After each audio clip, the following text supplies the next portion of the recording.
after this meeting. So today's meeting will be recorded. So any folks that are not able to join today's session, or if you are interested in hearing it again, you will be able to access this via our website in the next couple days. And we'll make sure that anyone that was registered for today's webinar will also have this in their inbox. So thank you so much for joining. Aloha and good morning. My name is Samantha Happ, and I am the Network Director for Hawaii Green Growth. I'm joined today by many friends and colleagues that have conspired to put this together and bring this sort of information out to those that have requested it, and also to make this a public resource for anyone that is seeking more information on the basics on how to apply for RFPs broadly and generally. But we're specifically looking at this from a lens around the green fee funds that have been such an exciting development over the past couple of months, and of course, longstanding initiative over the past couple of years. So thank you, just a big mahalo and kind of ground setting there, and thanks to those longstanding stewards that have made this work possible. So before we get started today with the wealth of information that I know you're all really excited to hear about, I just wanted to first thank those partners. You can see some of their logos at the bottom of the screen, but of course this list is not comprehensive of all of the great work that has been done over so many years and decades. First and foremost, thanks to Care for Aina Now for their great work and longstanding stewardship, for the work that's being done by Hawaii public policy advocates, for grant partners Hawai'i, for Resources Legacy Fund's work, and of course for all of the many others that have made this work accomplished. This conversation today is a response to nonprofit and community-based organizations' questions on how to access green fee funds related to the passage of Act 96. It is intended to provide educational information, but please know that it is in no way, shape, or form formal advice or counsel. It's a follow-up to a webinar that Hawaii Green Growth and many of these same partners hosted last year to strengthen collective capacity for our local organizations and community-based orgs to implement conservation work ahead of the legislative cycle. And figure out how to access green fee funds. So now that we know a little bit more about that and where the funding is going, it's a follow-up to that. And the intention of this is to serve as sort of a virtual session one before request for proposal RFP launch. Once we get more information on specific RFPs, how to apply, and how we can craft budgets and narratives, we will figure out how to shape up additional workshops from there. But this is really a scene setting before we have those RFPs. And we'll share a little bit more about the next steps for those workshops at the very end of this webinar, so stay tuned for that. We will also be providing a few different links to reference documents that we've created to be handy guides for you throughout this webinar in the chat and via QR code. And so all of those, as well as the recording from today's webinar, will be accessible to you after today's session. So please let us know in the chat if you're having any trouble accessing those, and we'll make sure that we get you the direct link as well. Lastly, as already mentioned, we are a consortium of partners that all have varying expertise responding to these calls and to these direct requests for capacity and support to access this new funding and the many questions that this new funding and this exciting opportunity brings, and caring for this work and our shared home. And so we created this content based on these conversations, and some of that came in the form of interest forms and surveys and just general conversations. But in that kind of crowdsourcing of ideas and calls for support, we recognize that we will be responding to some of those and maybe not all of your questions, and that many of you in this room are much more familiar with the expertise on the ground than maybe some of us are. And we welcome you to join this coalition of those of us that are providing this support and this guidance, and to please share your mana'o in the chat or in follow-up resources. So we are not claiming to be the expert guidance on all of this information, just on certain parts of elements of the process. And please join us and join your peers as we navigate community-based funds together. So our objective today really is just to provide a level setting update as to where the green fee funding stands. So we'll hear from the CAN and the Green Fee Council on kind of what that looks like post 2026 legislative session. And then we'll know ahead of the RFPs, which we right now understand is how a lot of that funding will be dispersed, and how to know how to navigate that process from a general kind of lens.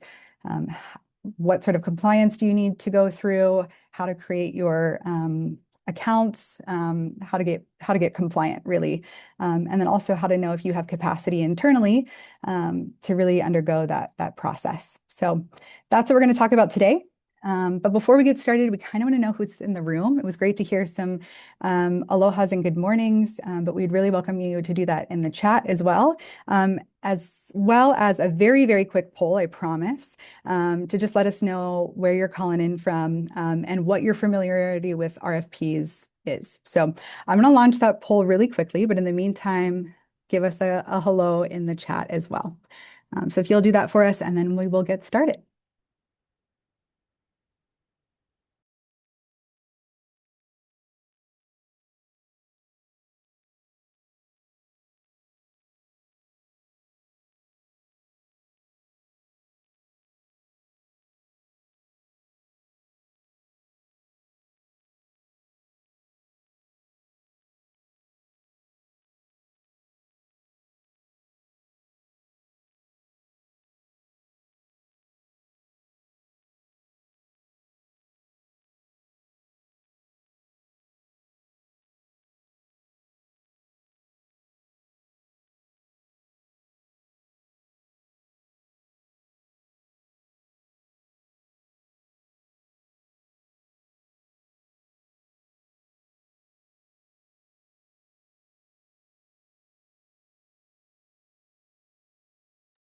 Okay, awesome. I will leave the poll up for a couple extra minutes here. And thanks so much for folks that are tuning into the chat and they're sharing their hellos as well.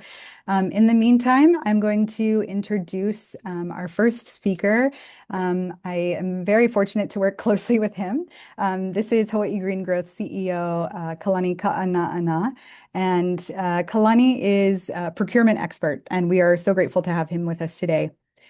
He is the Chief Executive Officer of Hawai'i Green Growth, a statewide public-private partnership driving collective action towards Hawaii's sustainability goals.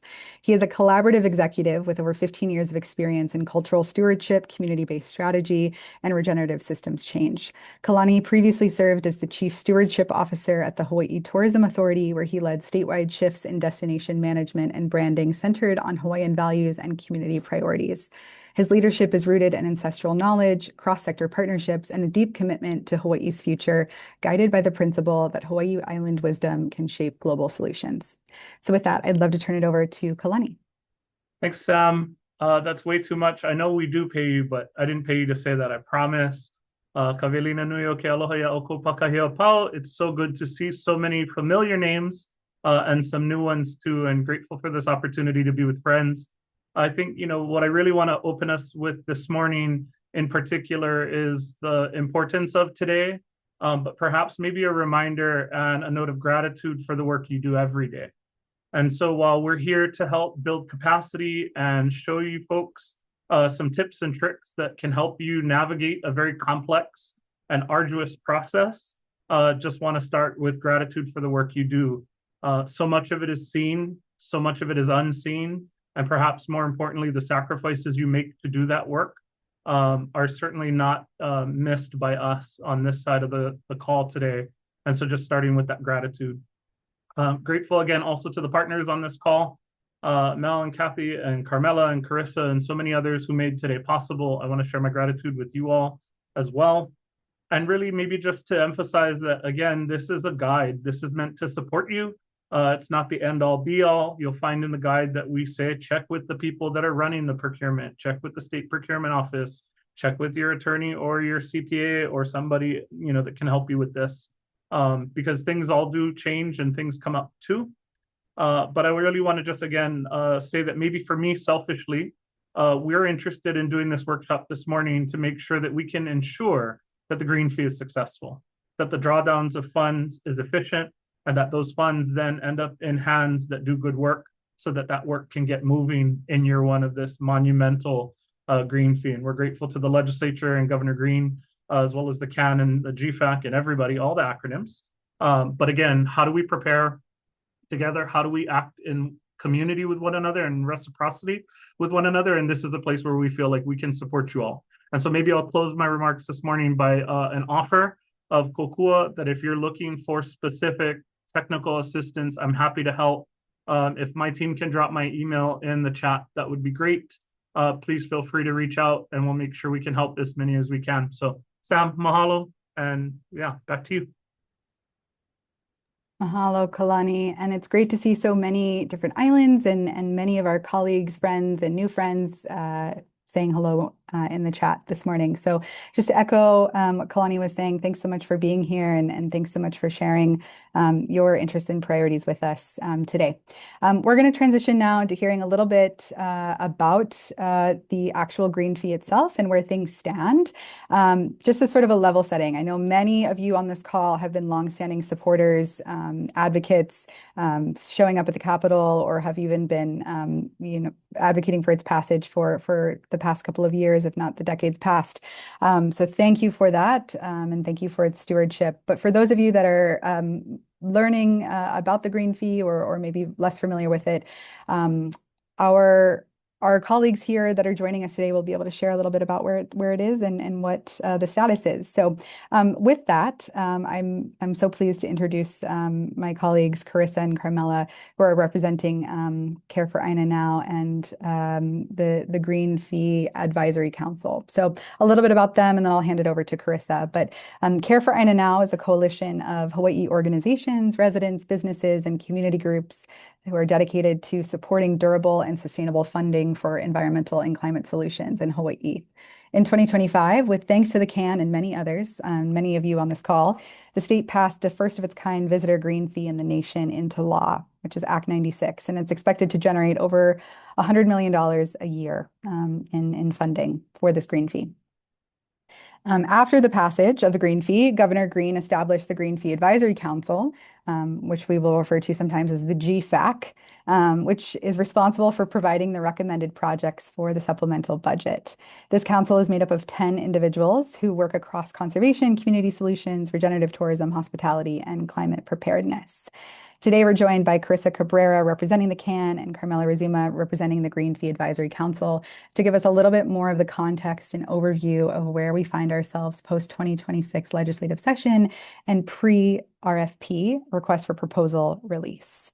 I would love to turn it over to Carissa now. And as questions arise for any of our speakers, please, please, please add them in the chat or direct message me, and we'll pop them up again during the Q&A session later. Thanks so much. Carissa, over to you. Aloha, everyone. Thank you, Sam and Kalani and HPPA and all of the folks that made today possible. We get the immense privilege of working really closely with the folks that are speaking today, and it's deeply grounding to know that we have so many people tuning into this conversation, because our goal at Care for Aina Now has always been to get resources to community leaders that are doing so much good work every day, like Kalani said. So for those of you that don't know me, my name's Carissa Cabrera. I've been a community organizer with Care for Aina Now for 6-7 years since the beginning. And I know that folks are coming in at different levels of knowledge or background information to this issue. And so we did just want to get everybody on the same page about, this initiative's background, history, genealogy, so we can all move forward together with that understanding. So thank you, Julie, for doing the slides. Can we go to the next slide? So as Sam and Kalani shared, the green fee was passed last year, May 2025, as Act 96, and it's mobilizing funding through the transient accommodation tax, which is a tax that already exists. It was increased, and the increase is being dedicated to this green fee. This is the first of its kind green fee in the nation, and it's expected to mobilize between $100 and $130 million a year for these three priorities: natural resource stewardship, climate resilience and infrastructure, and sustainable tourism. These things deeply overlap, right? We all know that. Those of us who work in Aina and in stewardship understand that. And so I put the language associated with each of the priorities, but we know that some of your projects may hit multiple of these, and we refer to them as buckets at CAN. And that's more than okay, right? As we navigate this was a huge piece of this was really getting the measure over the finish line. And now we're in this place where we get to build it, strengthen it, and ensure that it goes to where it was intended to. So if you are interested in getting into the nitty-gritty of the bill language, I'll put my email in the chat when I'm PAL speaking. So thank you. Next slide, Julie. And who is Care for Aina now? So I mentioned I'm a community organizer, which gives me the responsibility of being able to build relationships with our coalition that's grown over the years. So it started with about 15, 20 orgs back in around 2019. And now we have over 75 organizations. And this is a huge breadth of diversity of folks who can like what their mission is in organizations. Some of them are founders, some of them work in the visitor industry, some of them are experts and scientists. And there's also a huge range in what they're able to provide capacity wise for the coalition. So in order to be part of the coalition, you don't have to be down at the Capitol this every day. You just have to support the idea, express intentions to help us build this into the future and be part of what we use as our main tool, which is like sign on and support letters to help shape and strengthen measures for the green fee. So this is my invitation to all of you. I see a lot of new faces here. I see people who have been down to the Capitol with us. I see people who are on our support letter already, but this is an invitation to continue to grow and deepen and strengthen this coalition because that will in turn grow and deepen and strengthen the green fee. We have a really easy process for it. So I'll also put that information in the chat for those of you that are associated with organizations and want to be part of this. We have ways for you to engage that are not going to take a lot of time and energy off your plate. But this coalition has been really the advocacy arm of this initiative for so many years. And we're really committed to realizing a vision where community-based solutions are funded. It's not something, caring for our Aina and building climate resilience and implementing all these solutions cannot be done by one sector, right? And so understanding that, especially in Hawaii, where we have so much community leadership and so much place-based knowledge, we have to be uplifting the folks that know their backyard best when it comes to implementing what climate resilience looks like for them. So this was started in 2018 and it's grown tremendously. We've grown a lot actually since Act 96 was passed. So that's an invitation that if you're not really able to fully advocate, you can still be part of the coalition. And yeah, I'm really grateful to all of you who have been part of that. Next slide, Julie. Just to look a little bit further back into kind of where we came from, this is what it looked like before 2025. This started as an idea, a conversation in rooms full of people who saw a better vision for how visitors engage with this place that they come to. And this green fee idea is practiced around the world in different capacities, but we knew that adapting one in Hawaii would require like time, care, research, data, understanding all of these things.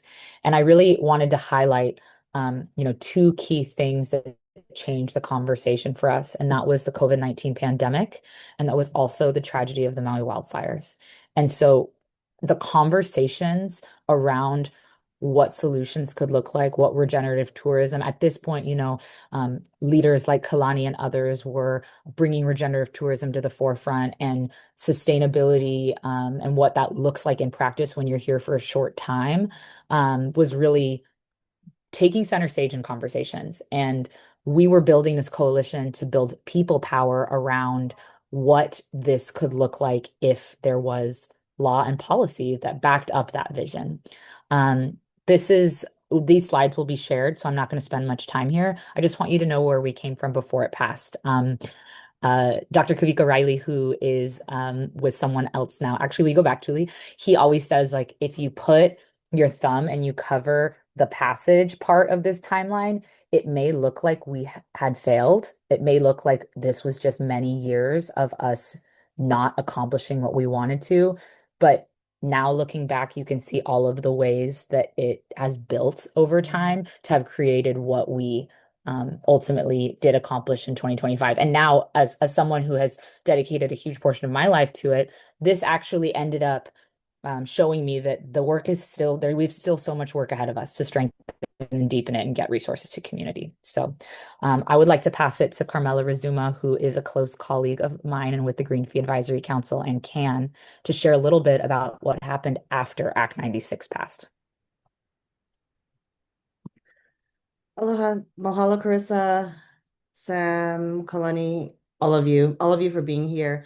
Just taking a moment because there's so many friends in the room, so I'm really grateful we're all here because, as Carissa mentioned, and grateful to Carissa for kind of giving us the path that took us here. You know, ikava mamua, ikava mahope, right? Like we have to look to the past to look to the future as a guide, and so you know, a lot of this work like builds upon all of this hard work that's already been done. And spoiler, the work is not done. The journey ahead is still a journey and it's still full of ups and downs, but we are so in a moment of celebration that Act 96 was passed over a year ago, and now we are in this moment of making this idea that has been that has evolved over time into reality. And so I'm grateful to be here with several hats. But the specific hat that I'm going to put on right now is as part of my role at the Green Fee Advisory Council. I had the honor of serving along these 9 other brilliant and dedicated individuals to talk through the Green Fee Advisory Council.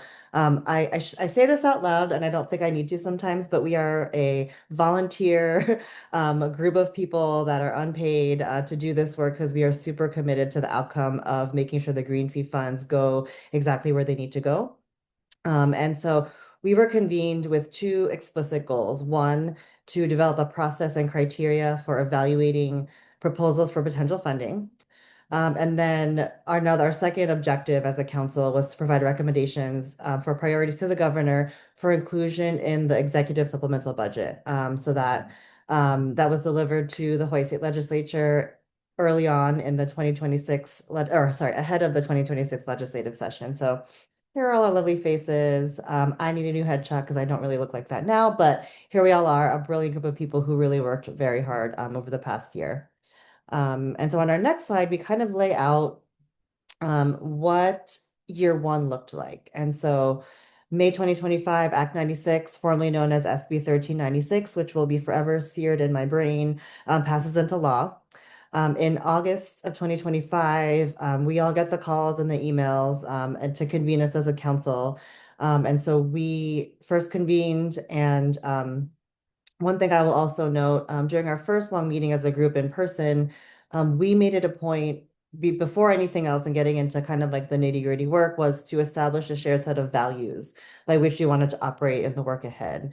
And so a lot of those values were grounded in equity, were grounded in transparency, and most importantly, were grounded in community. And so as a result of that, we decided as a collective to open up a project ideas portal, and then whereby we gathered over 600 submissions from state agencies, from community groups, from the CAN into the year one project recommendations. And so we used the criteria that we developed and moved all of those 600 submissions through those criteria.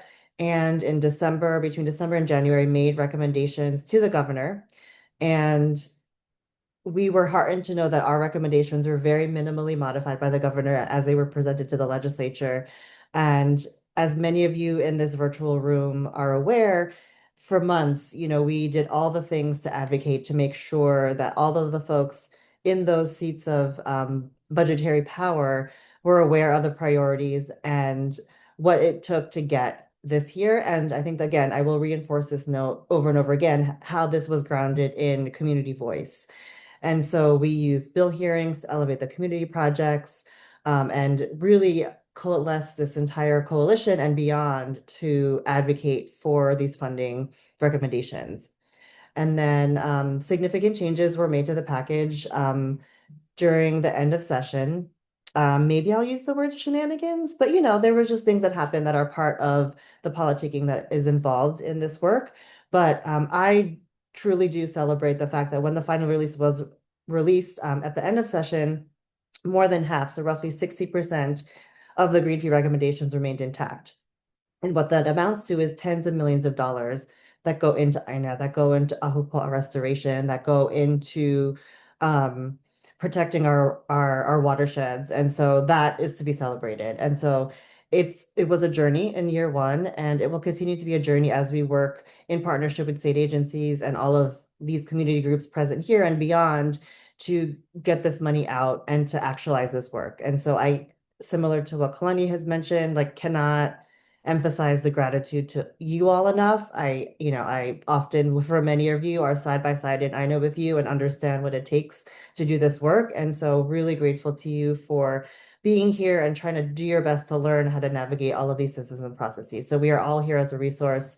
I will also put my email in the chat. I know how to navigate an RFP. So between all of us, there's a lot of resource for all of us as we work to navigate all of this. So again, mahalo, and I'll hand it back to Carissa to talk through what's next. On the next slide, I just want to share really quickly before we move to our next speakers that at Care for Aina Now, the coalition is, a group of all these community groups. We're here to uplift, our agency partners, the advisory council, the intention of the green fee. And these were the four things that we were standing for. We want to make sure that there's co-management, so strong partnerships between agencies and community groups to do this work. We wanted an advisory board. We're so grateful to the leaders on the advisory council that helped lead the year one process. And we wanted funding transparency. That was a shared value across the board. And with help from HPPA and our coalition, we were able to include or advocate for an inclusion of dedicated resources for tracking and transparency for the projects. And we also want a funding mechanism to make sure that community groups see the resources. And right now that is through the RFP process, which is why these sessions are being coordinated. And then for our last slide, I just want to share with everyone that our guiding goals right now, we are focused on co-managed implementation to make sure that you all are supported as community organizations in accessing this funding and navigating a process that we understand can be cumbersome and hard to learn for the first time. And we hope that by reducing these barriers, it's going to increase the ability for resources to be seen in place in partnership with agencies. So I'll hand it back to you, Sam. Thank you, everyone. Mahalo, Carissa and Carmela. That was a super helpful overview, and I think helps set the scene a little bit for the content that we're going to move into next. So a little disclaimer before we get started. The RFPs and all of the funding that has been allocated from year one of the executive supplemental budget has not been released to RFPs yet, so that way they're not open. But this is meant to be a preparatory call. So basically, what's going to come next is sort of a how to prepare before they are dropped. Or like released, I guess you should say. HGG, Hawaii Green Growth, has prepared a sort of spreadsheet tracker, and a readiness guide. We will provide both of the links in the chat for you. The readiness guide is meant to be a supplemental tool for the presentations you're about to hear next. It is another disclaimer, in no way, shape, or form formal advice. It is derived from state procurement code, but it is not meant to be our formal advice to you. So please use that as a disclaimer and seek your own advice externally. However, the presentations are meant to serve as sort of a community-based resource for those that are less familiar with RFP processes. So that way, when these RFPs do go live, and they will likely go live at different times based on the issuing department, and I'll have our state partners on the call speak to that a little bit later. And of course, if you have any information that it comes out later about RFPs, please feel free to share with your communities. But our tracker will be a resource where we will share links when those those do go live. But right now, what it does is it shares the allocated amount per the state executive budget, or excuse me, the budget, and then the line item. So we'll make sure that you have that as well. So you can see kind of what the different project descriptions are and the allocated amount, and then where the links will be once we have them. So we'll make sure that that's in the chat in just a moment. But again, there are no links there live right now to apply for. So just again, the information you're about to hear is preparatory in nature versus something that you can directly respond to. And then what Carmela and Carissa were sharing, of course, is all of the great work that has led to this moment to then have RFPs that will go live. So anyway, with all of that, as questions arise over the next couple of sessions, which will become, I'm assuming, technical in nature, please do send them in the chat. If they are more, you'd like them to be asked anonymously when we get to our Q&A session, you're more than welcome to send them to me via direct message, and I'll make sure that they're asked anonymously as well. But please do put them in as they come up. And if they are clarifying in nature, you want to know, what does this acronym mean? Or can you repeat that? Please ask them as they arise, so that way I can let the speaker know to answer it right on spot. But Julie, if you will proceed to the next slide, I would love to introduce our next speaker, who's really going to get into the nuts and bolts of what is an RFP and what to know before you even start the process. RFPs can be a wonderful tool for increasing objectivity and increasing transparency in how government funding is awarded, but they are also a bit of a beast in and of themselves. So what do we need to know before a small organization decides to apply for this funding? Because there are lots of regulations and compliance procedures that we need to undergo that's different from a regular grant, perhaps from a philanthropic organization. And we are so fortunate to be joined today by Melissa Pavlicek, who is the kind of brainchild behind this idea in the first place. So Melissa, thanks for bringing this idea to light. Melissa is the president of Hawai'i Public Policy Advocates, LLC, a government affairs and association management consulting firm. She's a graduate of the William S. Richardson School of Law and works closely with the Care for Aina Now Coalition. That bio does not do her justice. She's across and involved in everything. But Mel, over to you. Aloha, and thank you so much. I'm really excited. I've heard procurement already today referred to as complex and a beast. And I want to say to all of that, pish posh, we can do hard things. This is going to be great and amazing. And we're going to learn enough to get ourselves started. And some of the people on this call, including some of the people who are helping lead this call, know lots and lots about procurement. So I'm just going to help us navigate some of the basics. And for those of you who are already working in government contracting and serving the Department of Land and Natural Resources through contracts to do great work for our natural resource protection and restoration, I hope you will continue to serve as inspiring leaders and mentors to organizations who haven't had the chance to do that yet. So before I get started, I want to talk for just a quick moment about golf. I am not a good golfer, but I am a great golf fan, and I became a fan of a player named JJ Spaun when he played here at the Sony Open in Hawaii. And I just want to tell a quick story about him.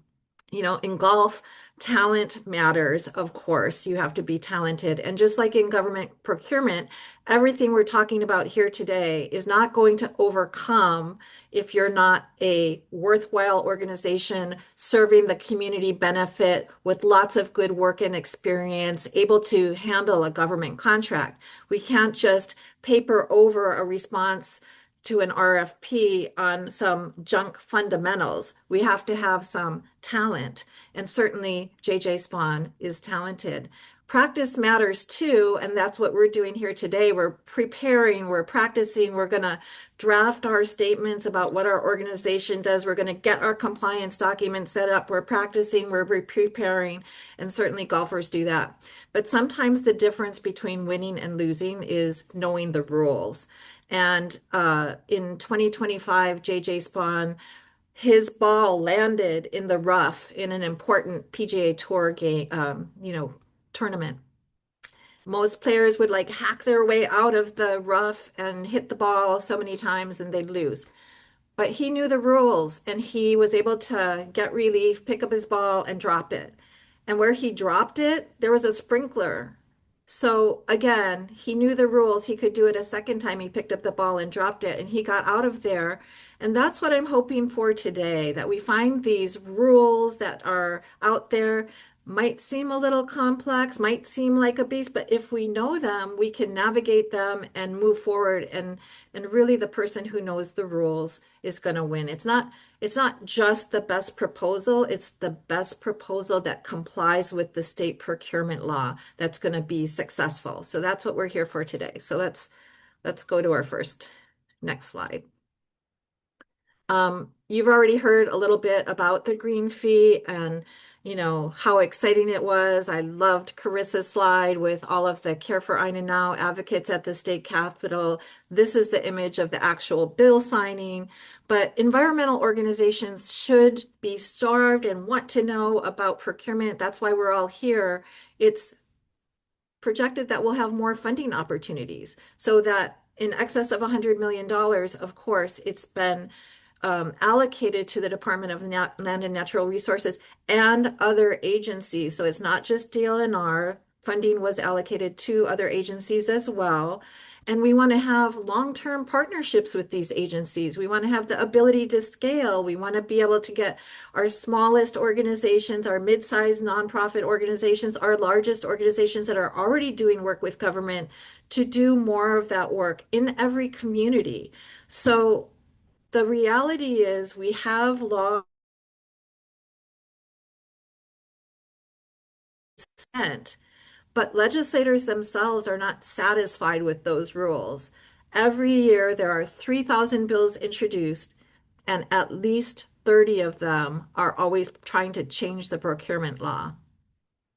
I see that my internet is like a little unstable. Sam, are you hearing me okay? Because I can move to another location if I need to. Yeah, we can hear you, but maybe turn off your camera for a second.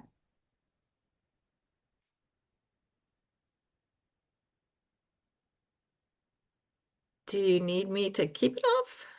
Oh my God, I have to talk with my hands. That'll kill me. Let's just see. We'll just keep plowing through, and you give me a I'll high let you sign know. or interrupt Great. me if we need to. Thanks, Mel. Yeah. So I think the first thing I want to say is there is a state procurement code. It's in the Hawaii Revised Statutes, and the Hawaii Revised Statutes are laws that can be found on the state capitol website at capitol.hawaii.gov. So we should just know that. And later in this presentation, I'm going to talk to you about other ways to find rules and policies, procedures, procurement circulars that pertain to all of this. This image that Julie advanced for me right here is just like a brief recap about like what is procurement? Because I think sometimes we envision procurement is just a government agency like the Department of Land and Natural Resources putting out a solicitation or a request for proposals. That's what RFP stands for, a request for proposals. And then we respond and bam, we get a contract, and that's the whole thing.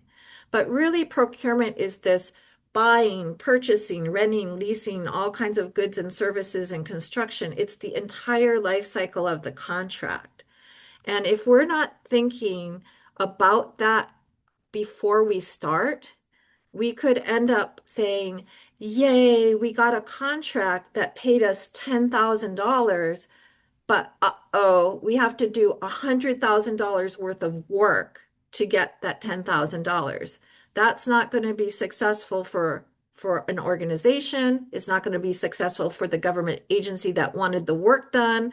And ultimately, it's going to be a failure. So we have to know like the whole thing of what we're getting into, what we're agreeing to. And ultimately, it's this procurement code and these laws and rules that instill trust that government is spending money, our taxpayer dollars in a good way. So these rules aren't designed to make life difficult to us. They're designed to make sure that we instill trust and fairness and openness.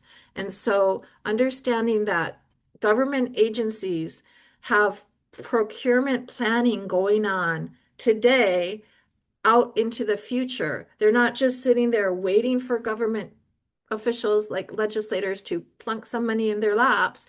They're planning now and looking ahead. And there are rules in place for who we can talk to, when we can talk to them, and what we can say about it. So we need to understand what those rules are so we don't inadvertently prevent ourselves from bidding on an RFP. Government agencies also are doing market research. They're sending out requests for information or an RFI. We're going to talk about these things a little bit more, but this is how government agencies get information about what's happening out there in the community. When they finally decide to issue a request for proposals or another form of solicitation and do an award, there's rules governing where do we find those and how do we qualify them? How do we win that award? But there's also rules regarding managing that contract, how to make progress towards fulfilling all of the deliverables. What do we have to think about in terms of insurance and indemnifications and things like that in our contracts? And then finally, closing out the contract. And so beginning with the end in mind is what I'm hoping my colleague Kathy, who's going to talk to you in a few minutes, can help us really get deep on. So that's just kind of the overview of the entire procurement process. Let's move on. As I said, like the real goal of the procurement code is transparency, fairness, competition, accountability for taxpayer dollars. So when we think about competition, we're thinking about, multiple organizations are submitting responses to requests for proposals. So we're trying to make sure that we have the right partners in our response, that we're also competitive. We're not getting all in a room and saying, you bid for that contract, I'll bid for this one, or other collusive types of behavior, because this entire RFP process is designed to elicit competitive proposals so that government can get the best value for its money. And these decisions are being made on criteria, objective criteria. And this is a little different from how grants and aid are awarded at the legislature. So the legislature is made up of 76 individuals who are elected, and they make decisions based on what is right for their community and who they represent, their constituents, on bills. And grants and aid are often decided in a similar fashion based on the legislator's input. There's not an objective set of scoring criteria the way they are for these government contracts. So I think you'll find it very reassuring and find that this complex set of rules that feels like a beast sometimes is actually there to help ensure that we are being treated fairly when we submit our response for or request for proposals. I previously served as the executive director for the Hawaii Procurement Institute. We had a wonderful all-day conference up at the East West Center. We had a legislator who is no longer in office as our keynote speaker, and he said, we don't like the procurement code because we want to contract. We want to see contracts go to people that we know, like, and trust, like, our friends. And everyone in the room was a hush. That is what the procurement code is to prevent, that government agencies will not just give contracts to people that are their friends. No, we want government to award contracts to people who are going to do the best work for the people of Hawaii. So if we kind of go in it with that mindset and we know that's what they're looking for, that's how we want to position ourselves. And of course, speaking truth, being honest, being actually good organizations who will do the work and presenting ourselves in an honest manner. That's what we're trying to accomplish here. Let's move on. I'm realizing now that I love to talk. I talk with my hands. I've got a ton of slides, so we got to speed it up a little here. So as Samantha said, this was intended to be sort of a starter, things we need to think about before going in. This is an image of our State Procurement Office website, one of our best resources in government. There is a wealth of information on here, and I'm going to show you about a few key things, but please spend time on this State Procurement Office website. Not only are there training information and resources, the actual law and links to the administrative rules, the procurement notices, but there's also one of my favorite, if you look at the top there, there's a button that says for vendors. And when you go look in there, you will find contracts that have already been awarded.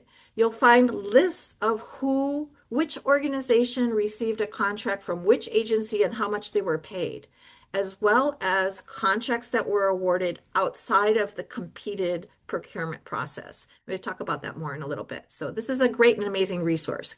Definitely go there. If you take away nothing from today, go look at that website. Okay, let's move on. If you click into the state procurement website, you'll find this Hawaii Awards and Notices Data System, HANS. This is where we're going to find all of the postings for the requests for proposals. So each agency that is going to put out a solicitation and seek to purchase some goods or services, they will post it. With some exceptions, there are a few other places, and county governments can also post here as well as a few other places. But if you just look right off the bat, you're going to see 183 bidding opportunities right there. That is incredibly helpful to go look on those and look for what do they say? What kinds of information are they looking for? Because if you notice and you click on one of them that they're asking you to respond to a set of questions, those are the questions that were going to be asked when the Department of Land and Natural Resources puts forth their request for proposals. And we don't even know yet which of the line items that are in the budget DLNR is necessarily going to put out, how they're going to configure it, or which items within a line item are going to be in an RFP, which line item state government employees are going to do, or if they're going to stagger it in time. But it doesn't matter because we're in our practice session. We are preparing. We're going to read all of the other RFPs that are already posted there, and now we're going to learn, oh, this is what I have to do when DLNR comes out with theirs. We're not going to sit and wait. We're going to look now. And then if you look, you can also see all of the contracts that were awarded. So that's incredibly useful information. If you want to see what the proposals were, you can submit a Office of Information Practices OIP request and receive copies that were submitted in past RFPs. It takes a little bit of time. You might be charged some copy costs, and there might be a lot of information redacted. But I highly recommend that as a one-time effort so you can get a sample of what was out there. And it's super interesting and very instructive. Let's move on. Okay, request for proposals. This is our bread and butter. This is what we're here for. So we are anticipating that Department of Land and Natural Resources and other agencies like Department of Health, Department of Transportation, Department of Hawaiian Homelands, or many other government agencies will be putting out a request for proposal. I picked this one off the state government website, and it happened to be a city and county request for proposals that was issued by the Office of Climate Change, Sustainability, and Resilience. And it talks about having received $750,000 through a resiliency fund, and it's seeking proposals for specific things that are listed there. Like the details don't really matter, but I just wanted you to lay eyes on how these are written. This is not terribly complex. These are simple, basic words like we can all understand. So I think we kind of imagine these RFPs are written in like legalese. No, they're not. They're written for regular human beings, and they have the explanation of what the acronyms are and the whole thing. So getting a feel for what those are, how frequently they come out. I used to check them every day when I was like very eager to look for something specific. Now I look every few days, but they'll generally have a short window to respond, like 10 days, and sometimes longer, 30 days, 45 days, etc. But you can again see they're all posted there on the State Procurement Office website. I'm not monitoring the chat very much, Sam, so if you need to stop me, we can, but shall we just keep powering forward? Okay, I see a thumbs up. Let's move on to the next slide. Requests for information. So, you know, a moment ago we were looking at the requests for proposals. And we heard, and we might hear from our governmental partners more today, tomorrow, next week, the next time we hear them speak at a conference, that they're prepared to issue requests for proposals. And definitely the Department of Land and Natural Resources issues requests for proposals all the time. So they may know enough to be able to formulate a request for proposals. But sometimes government agencies don't yet know what they want to request. They don't know if there's anyone who can do that work. So they will send out a request for information. This is some market research. They're trying to find out who's out there, who does this work. Is there, if they get no response, can they properly conclude that they can do a sole source contract? So they're testing the waters. And when it comes to work for the funded by the green fee, I'm anticipating or guessing some agencies might be doing requests for information because they have not received this money before. They haven't received this much of it before, and some of these projects are new. So if you see in the state procurement website an RFI and you're like, wait a minute, I'm waiting for these RFPs, I want to respond to a solicitation, my suggestion is to respond to these requests for information because now you're letting the agency know, these are my capabilities. This is who I am. This is what our organization does. This is our experience. Let's move on. Whew, time is going fast. Another mechanism for solicitation is an invitation to bid. So these are opportunities where government is seeking a proposal, like a sealed bid proposal, and they're going to pick the lowest bidder. I think this is less common for nonprofit environmental work, but there could also be small purchases or other procurement methods. So requests for proposals, RFP, that's one type of solicitation. IFB, an invitation for bid. I put invitation to bid there. I should have put F for bid. That's another method. RFI is a market research method. Small purchase is another method. So these are procurement methods, and we could go way deep on this. And I have the feeling that some of it, in terms of what can we charge, how do we get paid, what is an allowable expense, and other pricing mechanisms for procurement is a topic that we should do in another session because that's like a very big, little bit longer conversation. Let's move on. So knowing what we're responding to, looking at what the form of solicitation is, what rules apply to that, what was the notice? The notices are posted on the State Procurement Office website. Every day, there's new ones. You can look there every day, every few days. Read the request, know what you're answering, understanding the scope of it. We should review the criteria. So in the request for proposal, it will tell you how is this going to be evaluated. And there's vast differences. So it could say, we're going to give 25% of the points for your experience. Have you done this before? Have you done this here before? What kind of work have you done?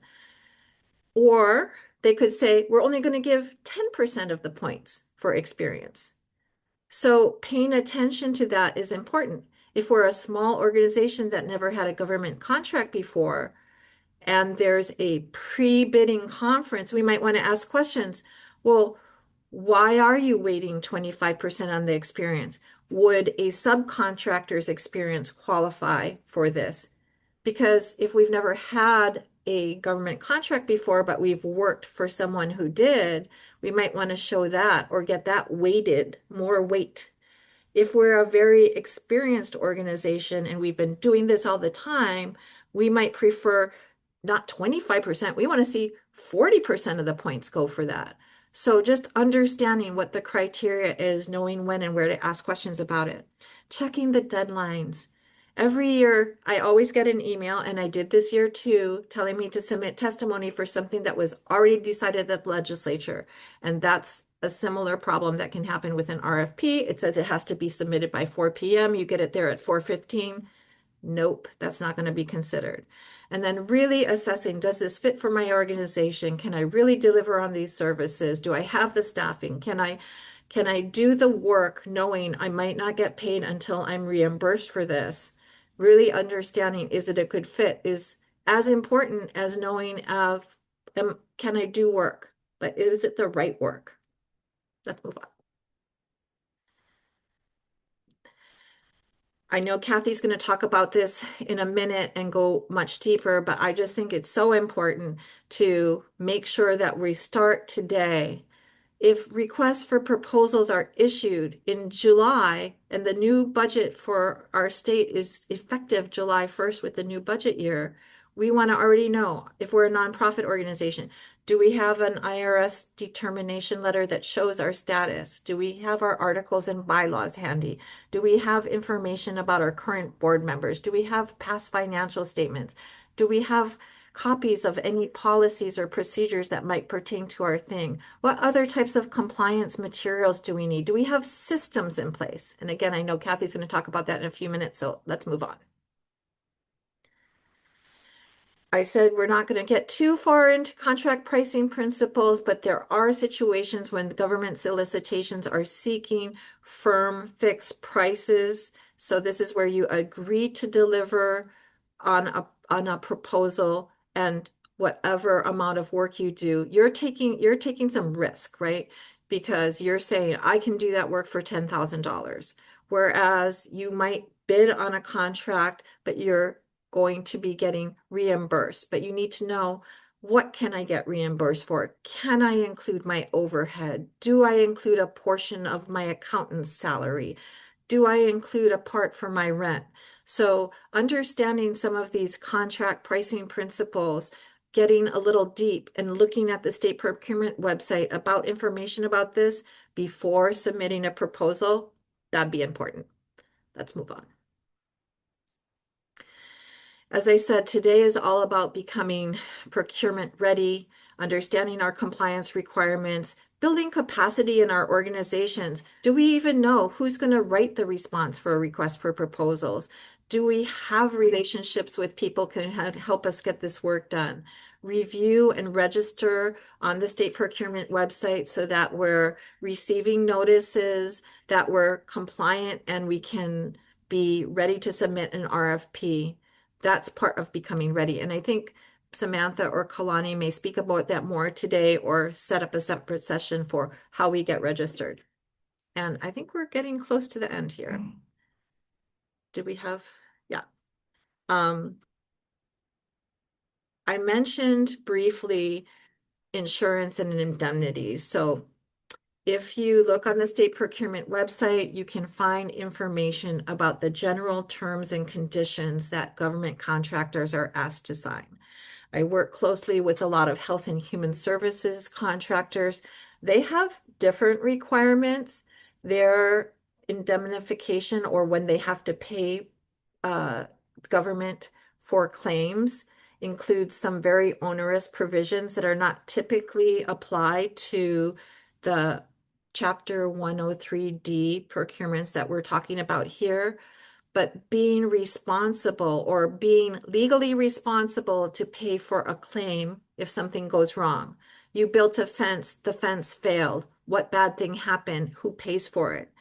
Understanding what you might be agreeing to by signing that contract and making sure you have insurance to protect yourself. These are some of the key terms and conditions that you want to look for. Or as I ask my adult children all the time, hey, would you do that job for $1,000? They always say yes because they always want money. But then I say, like, you didn't ask me how long is it going to take? How much do I have to do? Like, how many times are you going to expect me to do it? Like, these are the questions I want them to start thinking of, because just getting money sounds great, but what you have to do for it and what you're agreeing to. And then what are the payment terms? How are disputes going to be resolved? Do you have to hire an attorney if you want to get an adjustment, or dispute a provision? The basic process for disputing the award of a contract is called a protest. And a protest would likely entail wanting to get some advice of attorneys. So just thinking through, like, what are we biting off by dipping our toe into this water and understanding the rules? Again, this is why we wanted to have this session today. Let's move on. Some of the common mistakes, as I said, missing deadlines, making sure we have all our documentation, overlooking that criteria. So often I take the solicitation, I plunk it into my document, I delete all the explanations, and I insert my comments on what I'm going to do exactly as I've listed it, in the order they've listed it, because they're going to have people on a panel scoring. Did you answer this part? Did you answer that part? If we don't have good communication, if we have typos and missing sentences and things like that, that's all gonna harm our efforts to get this work or contract awarded to us. And then underpricing, as I said, that's gonna be a serious mistake. You might win today, but win the battle, lose the war if you underbid a contract and you can't deliver and it's not sustainable. Let's move on. Just a few last key insights, monitoring your performance, maintaining compliance during the contract, managing changes.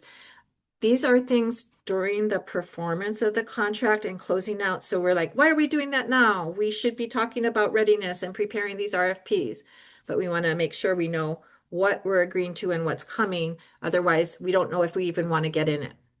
Let's move on. The belief that only large organizations or those who already have contracts are the only ones that are going to win, that's simply not true. And I don't think it's going to be true for green fee funding. This money is coming in a big bulk. And I think government agencies are very open and inviting smaller organizations, newer organizations to bid on contracts and want to see work done on every island in every community. The lowest price doesn't always win. Government officials are evaluating proposals based on what is the best value. So phrasing your responses in terms of what they're getting for the money is super important. Getting smaller organizations, diverse vendors in the mix is important. Let's move on.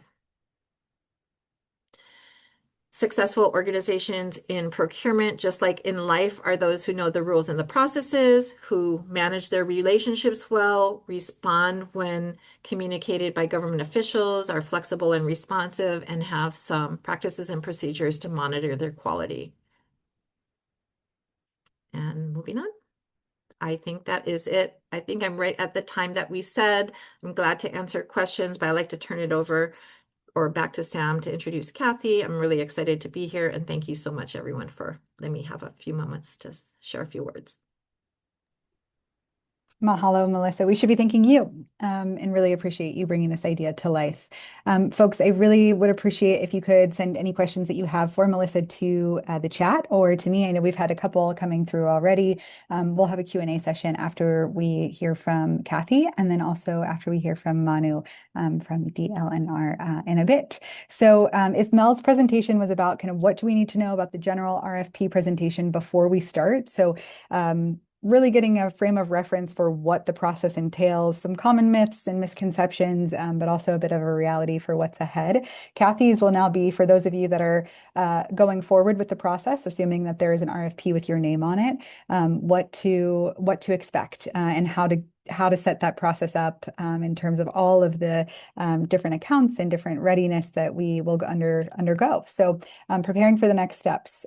Kathy is our expert in residence there. So I'm pleased to introduce Kathy Alsep, who is a seasoned fundraising professional with 26 years of experience and a proven track record of raising over 45 million for Hawaii's nonprofit community. As president and chief grant strategist for Grant Partners Hawaii, she leads a trusted grant consulting partnership dedicated to empowering nonprofit organizations, guiding boards, staff, and volunteers to maximize their impact through strategic grant funding.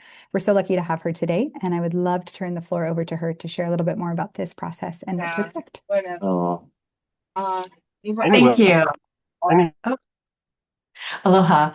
I am so excited to be here and be a part of this discussion. Melissa really did a great overview of what this process is, and what I want to do today during my time period is pull out two areas that Melissa did a little bit of overview on, and help you get ready to have all the things in place that once you decide to go forward, you're ready. RFP readiness is kind of the theme there.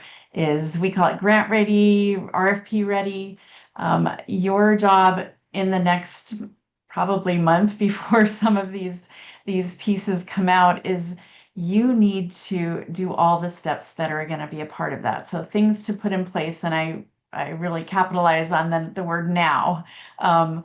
And as Mel said, this is what you do after today. And for my section here, I'm going to work on two areas with you, which is compliance practices. So I want you to hear, what is it that I'm going to have to do in terms of compliance? When you make your decision, yes, I'm going to go for this RFP, I want to give you a few things that you're going to keep in mind as you make that decision. And then the second part that I'm going to pull out from Melissa's presentation is really the things that you have to do to prepare for that. So compliance is one bucket that I'm going to work through, and then preparing for the RFP. So let's go to the first slide.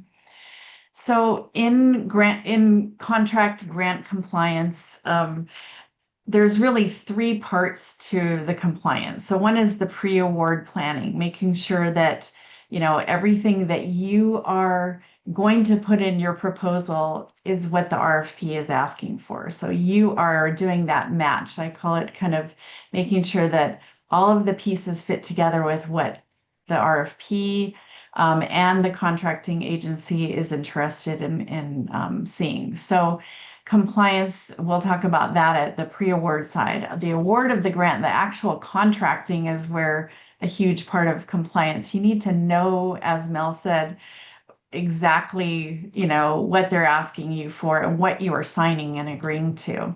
And then on the post-award implementation side, there's a lot of compliance issues around reporting. So we'll talk through these three different areas in compliance. So next slide. So when you're looking at compliance, I want everyone to keep in the back of their mind, these are really the five kind of components of compliance for a contract. One is adhering to the grant terms. Absolutely, you need to do what you say you're going to do. When you put in an RFP and you write in that you're going to do something, they take that as your contract. That's in your contract generally, exactly what you're going to do, and you need to do it. So don't kind of beef it up because it'll sound better as the reviewers are looking at it. No, what can you actually do in that grant to be able to fulfill their terms? Allowable costs, as I think Melissa mentioned, different RFPs will have different allowable costs. And you need to really track that and to make sure that what can I do on this? Can I do overtime? Can I do, there's so many pieces that different agencies will tell you this, and they should lay it out for you. This is what's allowable. I think I saw a question in the chat way up earlier talking about, allowable costs. So that is part of your job as compliance to find exactly what they'll pay for. And then the third area of or contract compliance is really about timely and accurate reporting. If someone gives you money to do a service, there can be frustration if you don't do accurate reporting or timely reporting. For a lot of these, that means you might not get paid on time. So I think we have added incentive in some of these contracts that will come out. But you need to respect that there is a timeline and there's a reporting criteria and that you need to adhere to. So when you're thinking, do I want to apply for this? Know that there is reporting, and then you'll look at how much reporting that they require. We'll talk about robust record keeping. That's super key from day one, like not even a week later, but after you get that contract, day one, you're going to have to figure out your record keeping. And then on the internal controls is the fifth area of compliance that's super important to think about is, to make sure I have the controls. I have, dual, any money coming in is going to be, not, or an invoice coming in isn't going to be approved by the same person. You need a duplicate or another person to be able to approve that. So just the controls that you set up to be able to be compliant. So those are, I'd say, the 5 key areas that really make up what compliance will be. And we'll dive into a couple of these. So next slide, please. Pre-award stage. So as I said, every promise in the proposal becomes part of the contract. And then I've had people say, oh, well, I'm not sure if they heard that I was going to do this. They're going to remember exactly what you said. And especially when you sign on the dotted line, don't overpromise, or you will be overstressed. I don't know how many organizations I've worked with on their reporting where they were too high in what they were promising on their contracts and awards. And they just couldn't meet it. And every day they were stressed because they couldn't meet that. So be super realistic. And then become really clear on your scope, the deliverables, your timeline. I do this all the time, whenever we're creating a timeline, we're like, oh, I think I can get it done in a month. But I want you to be really realistic in what you can do and the timeline and the requirements. So next slide, please. So on the award side, so this is a second. So you've gotten the grant or the contract, and now you need to set up your compliance on the award side. Again, I want you to think through this just to make sure that when you make your decision, you know that this is going to be a part of it. So internally, clarifying your roles, who's going to own things, are the program people that are on this program going to be doing the reporting? Are they going to be tracking? Is it through finance?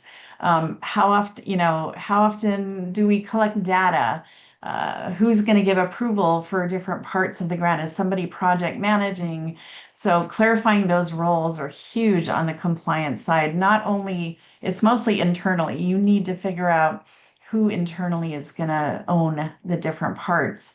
And then a key piece in that is building habits, right? So start the documentation on day one, meeting set up.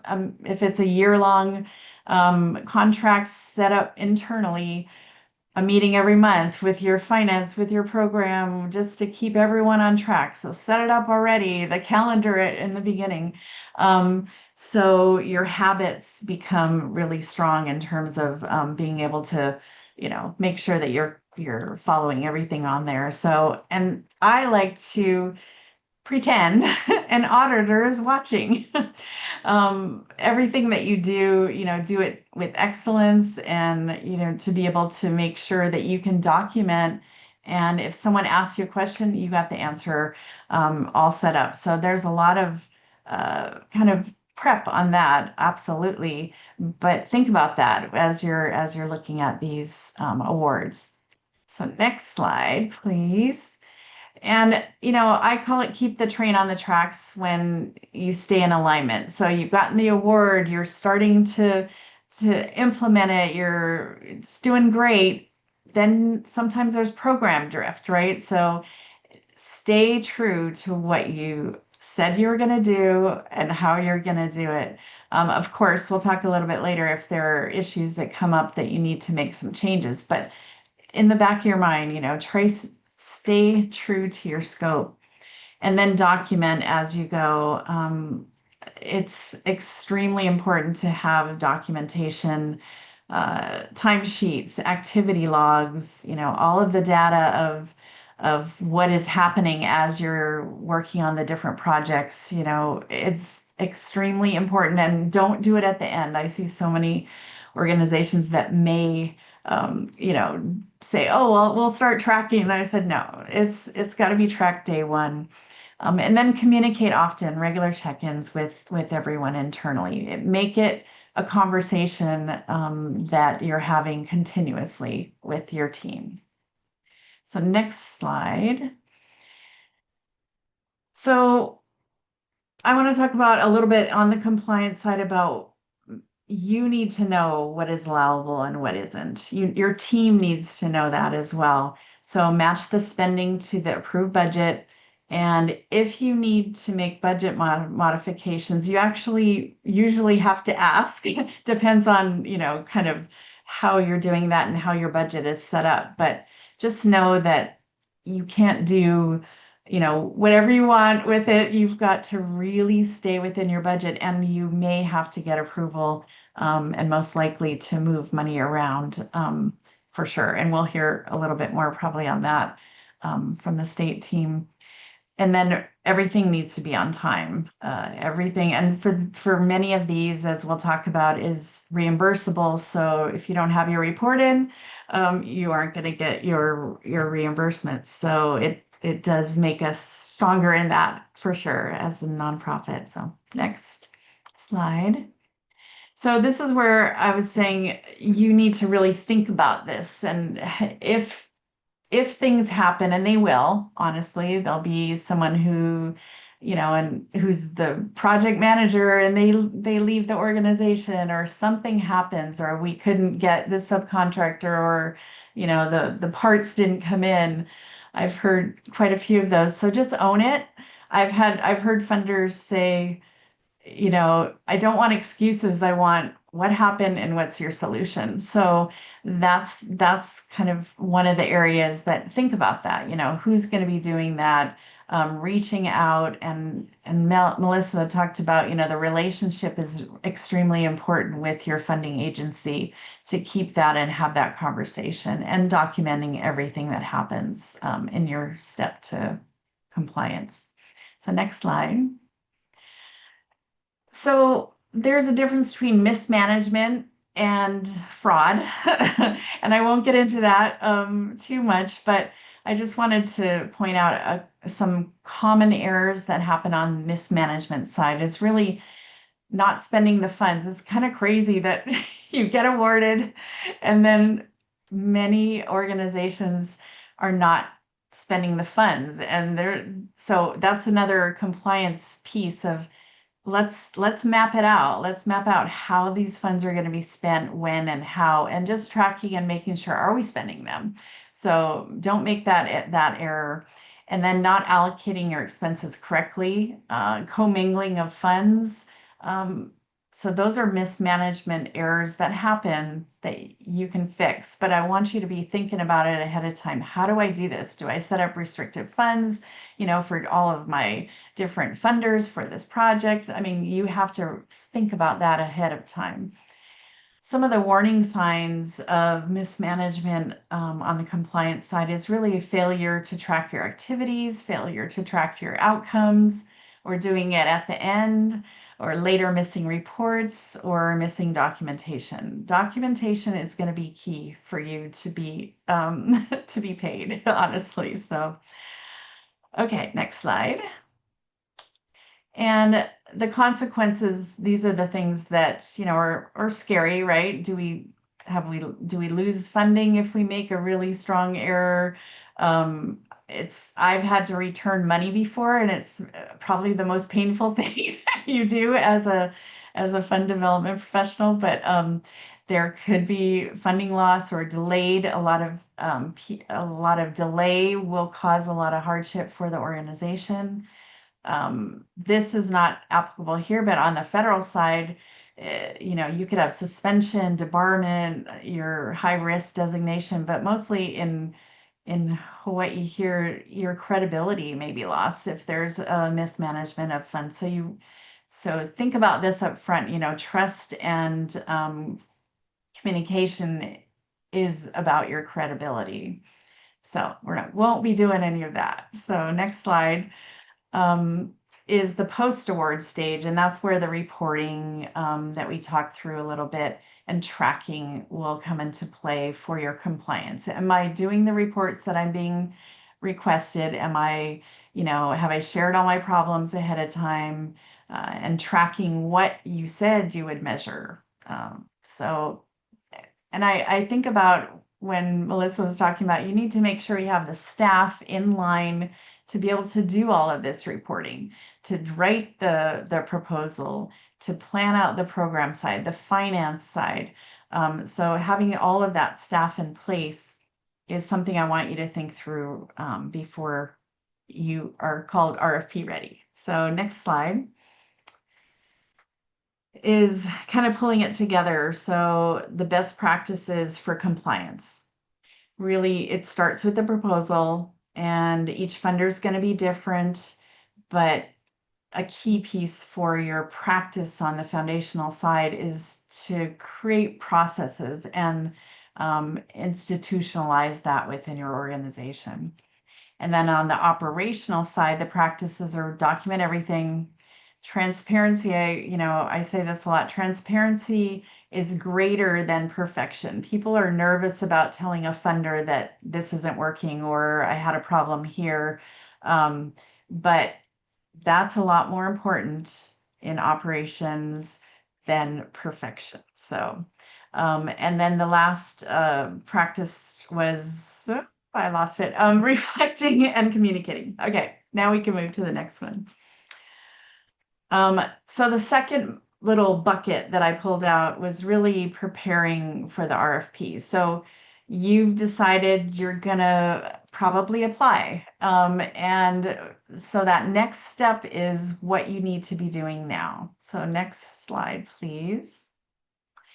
So you have to really, of course, figure out if it's a strategic fit. And with all of the different line items that were approved by the state legislature, are you looking at which one do you fit with? And as Samantha said in the beginning, you may fit with quite a few different ones. So looking at strategic fit, once the RFP comes out, you'll get a lot better idea of, oh, okay, I really fit there. So now you're looking at the possibilities and the RFPs, but let's say you've decided, yes, I have a strategic fit with this RFP. So next step is operational readiness. Are you, do you have the people in line to be able to do this, or are you going to partner with a new organization, or are you going to, hire financial staffing to make you financially ready?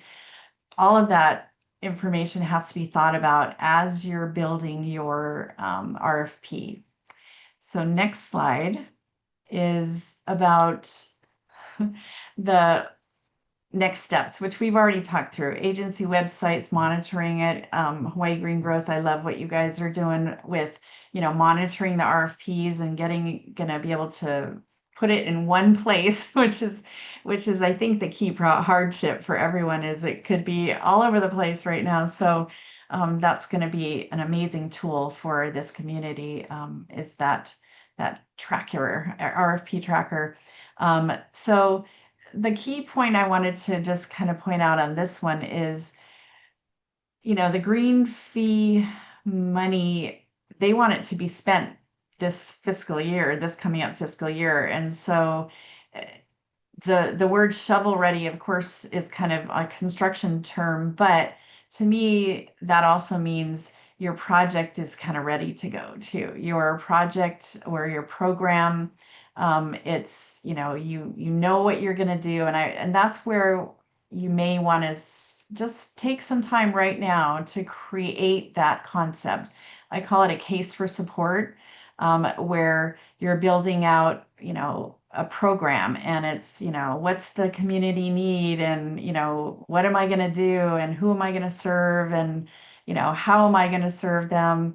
And you're building out the whole case for support ahead of even an RFP coming out, because you're saying, this is what our mission is. This is what we do well. I see that that may be part of this. So let's kind of build this out now. And then the other piece is to build a folder. I mean, a literal, well, it's probably a folder on your computer, but of every piece of material that Melissa spoke about as well. Your board list, your finances, your 990s, your, all of those pieces. So build that out now as you're thinking about, yes, I am going to be able to be ready when these RFPs come out. So next slide, please. These are some of the documents that you definitely should start working on. So they're not all documents. Some of them are processes. So and this checklist is on the leave behind that you will all get as well. But starting with your federal EIN, and then your GET, and then you have to be registered with DCCA, and you have to do an annual report every year. I go into that sometimes, and people haven't done a report for multiple years. And so all of these pieces for your preparation have to be done. So start today if you don't have all of these going. The hardest piece, I think, and Melissa may have a different idea, but the Hawaii Compliance Express requires a certificate of vendor compliance. That means you've done all these other things, and then everyone says, yes, check the box, you're good, and then you can apply. So I'd say I've seen a lot of people stuck on that one. So definitely register for each one of these as we go, to get you in line and ready for the RFP. One little piece, the insurance,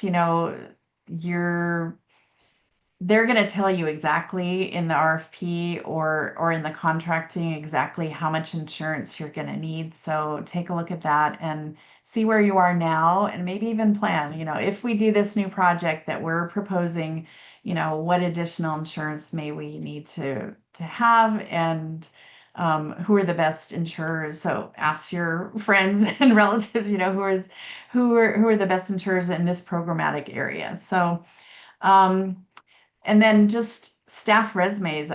For me, it's just making not necessarily resumes, but bios. Who are your key staff that are going to be on this program? So build these now, not later when the RFP comes out. Build your staff bios, your data for your past performance, your bylaws, your reference letters, your partner support letters.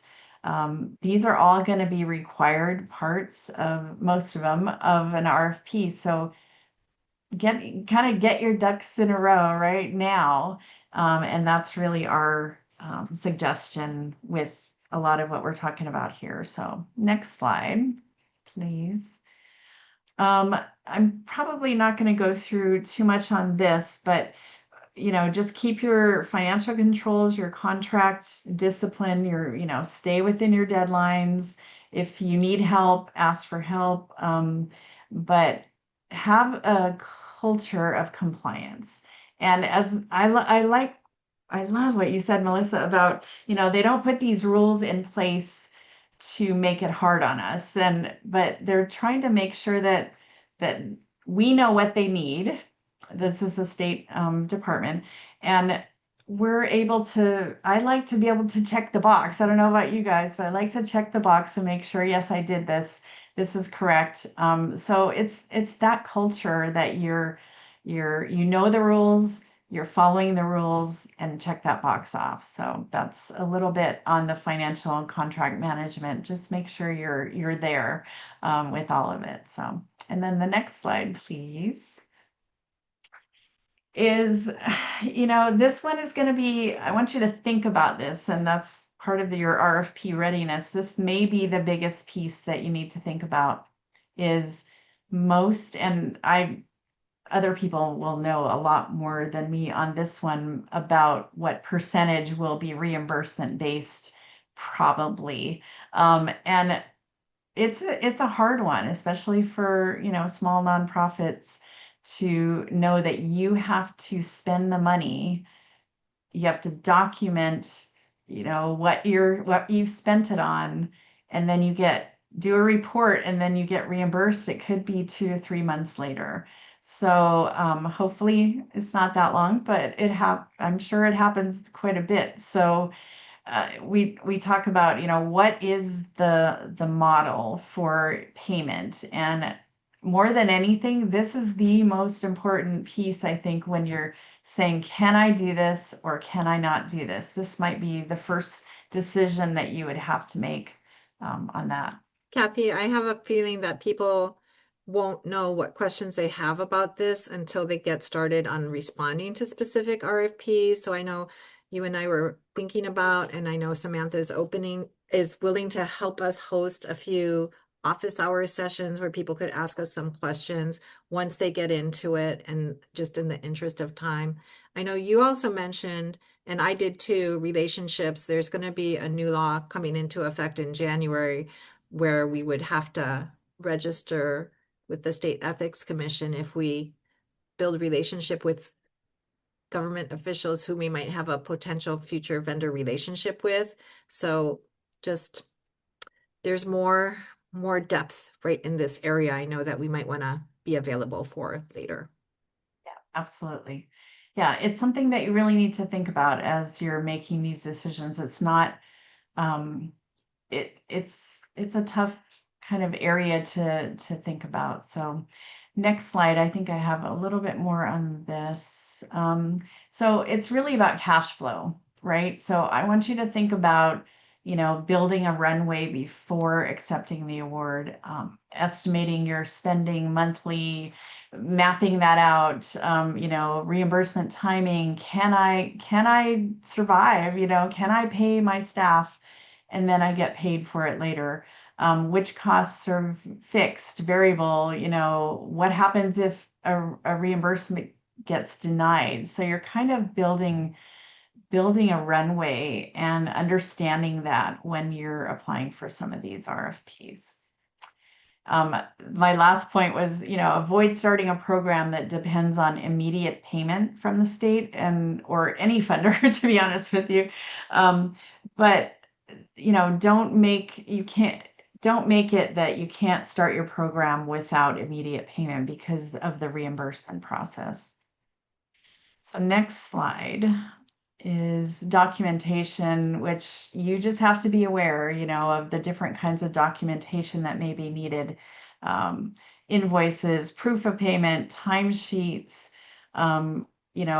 even photos sometimes of things that happen, payroll logs. There's a lot around payroll because many of us are paying out personnel through some of these funds. Mileage log, I think that's my pet peeve. I just hate doing mileage logs. And so, but if that's a big way that, you put in your agreement that you're going to get reimbursed for that, it needs to be strong. So progress report. So proof of payment is really the key piece that you need to think through. Do we have the resources at our organization to be able to do that as well? So next slide is these are kind of the final group of, are we ready, right? Are we ready? And let's look at this checklist. Do we have clear scope for our project? Is the agency in alignment? Can we do a detailed budget and budget narrative? Because these are things that you're going to need to do when you're applying. Our cash flow that we just talked through. Do you have your documents? Are you registered with Hawaii Compliance Express? Do you have a way that your personnel is, how are you tracking their payment? All of these are really important information that you have to think about ahead of time. Do I want to, as Melissa said, it may sound like a great, $100,000 contract or grant, but if it costs you more than that, or if you've had to hire 10 people to be able to do that, so in your mind, this is kind of your checklist. Is it something I can do? And is this worth the time, effort? Obviously, hopefully, most of it will be yes, but I want you to consider it. So, next slide is okay. Final takeaways. Confirm your organization is compliance ready and it understands. So I've given you a little tiny bit of what compliance may be at each of the stages. So just make sure that you're there and take time right now to start getting in compliance internally. And then start now with your registrations, your documents, your systems, and then prepare your project plans. And if you need collaborators, start talking to them, if you're not already, and who of the collaborators, or if there's even fiscal agents that are going to be a part of this, who's going to lead, who's going to, just start having those conversations for a quick turnaround when the RFPs are finally issued. So those are my key takeaways, and I will turn it back to Samantha. Thank you. Thank you so much, Kathy. Mel, did you have anything that you wanted to hop in and add? I did say my one piece about the new law coming on about registering as lobbyists if we have, conversations with government agencies. But the last one I wanted to say is I love, support, and believe in not duplicating effort. So I think having a hub or feeding the procurement notices to us through Hawaii Green Growth or others is great. But I also think we have to make sure we do our own homework. So we can't like skip replying to something in an RFP and say to ourselves, well, Kathy and Mel never told us, or we can't miss an opportunity because the Hawaii Green Growth hub was down one day. Like, just we gotta all, invest in owning this and do great. And I know we can. That's what I wanted to say. Great. Thank you so much, Mel. And really mahalo again, Kathy and Mel, for your expertise and guidance here. So this was really, again, meant to be an overview. And as Mel mentioned a little bit earlier, both have offered their expertise in a continued form. So we'll figure out a way to make those resources available to you based on their schedules in the coming weeks. We will share a little bit right before we close about the workshops that we have planned that will include a few other partners as well across the counties and in person. So an opportunity to collaborate. But before we move on, I would really love to introduce Manu Tepper, who is with the Department of Land and Natural Resources and bringing a bit of state agency or department experience and expertise and guidance for us here.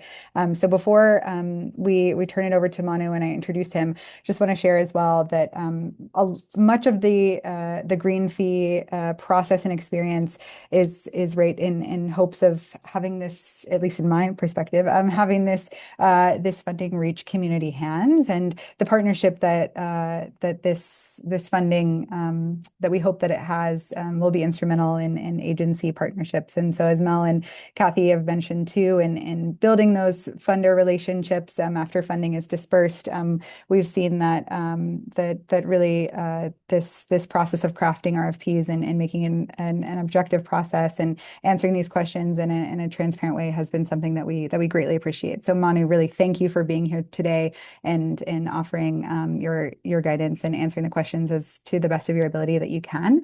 I know that some of these questions that have come through the chat already are not questions that you can answer right now or that might be RFP specific. So I just want to put that out there, but HGG will compile all of these questions, those that have been asked to me via a direct message and those that are coming through the chat in sort of an anonymous FAQ after, and we'll share this with the state agencies for their comment and response as well, if they are more directed kind of at the state side, and assemble answers and get those back to you as soon as we can.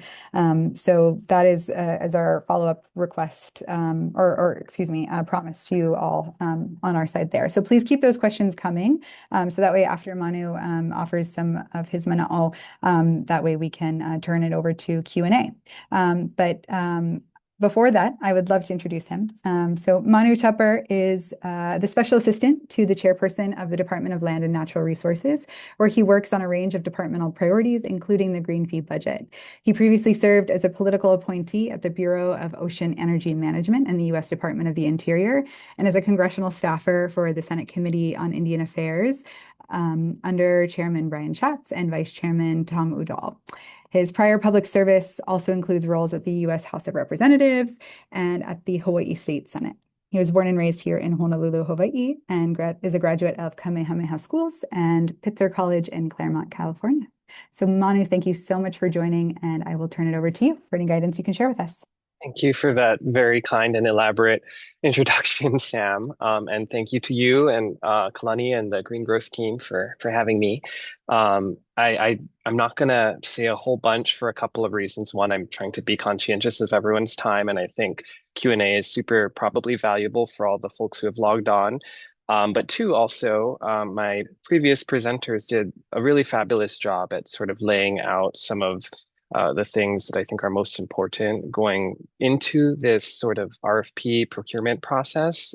So just want to say that at the top, if it seems like I'm super brief here and super kind of high level, I'm also trying to balance objectivity from my position here on the department, but with trying to be helpful to community who tuned in. So just want to say that I guess from sort of 35,000 foot level, Governor Green and the state departments are really working hard behind the scenes, keenly interested in making sure that this first year of green fee funding is implemented in the best way possible. Part of that is, we're actively working on developing RFPs to get some of these project line items out to community. Just to kind of give you a flavor of, projects that might go through the RFP process, though I'm not confirming or denying necessarily, but we have quite significant buckets to do community stewardship for ahupua'a restoration, for nearshore coastal resilience and restoration, coral restoration, as well as wetlands restoration. So these are just some kind of flavors of sort of funding that you might see put out for RFP probably next month is kind of the timeline that we're looking at. And then I just want to also kind of circle back to, I think, Kathy, but I know Kalani also mentioned in the chat documentation being an important piece of, executing grant funding in a good way. Just want to draw folks' attention also to there's like, I think it was $500,000 that were allocated in the supplemental budget, or that will be once the governor signs, but for a tracking and monitoring system that should be run out of the Department of Budget and Finance.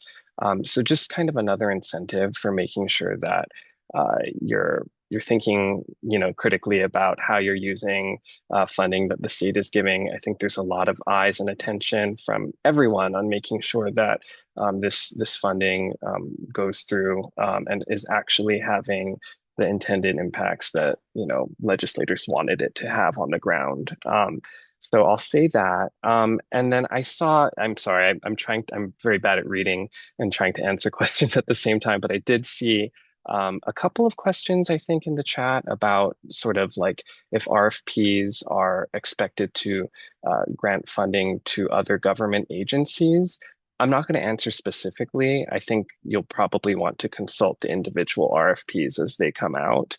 But if you do happen to be a government person on this call and are sort of, maybe that was your question, I would encourage you to actually reach out to the agency or department that was kind of given the money. There are other mechanisms that may be available for kind of pushing money from one department to another that might know how to do that work better. But those conversations are happening right now.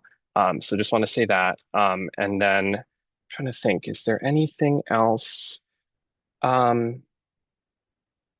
I think I'm going to just close there for now because, again, I want to make sure that folks have an opportunity to ask questions and that I'm able to answer as much as I can. So I'm gonna pass it back to you, Sam. Thank you.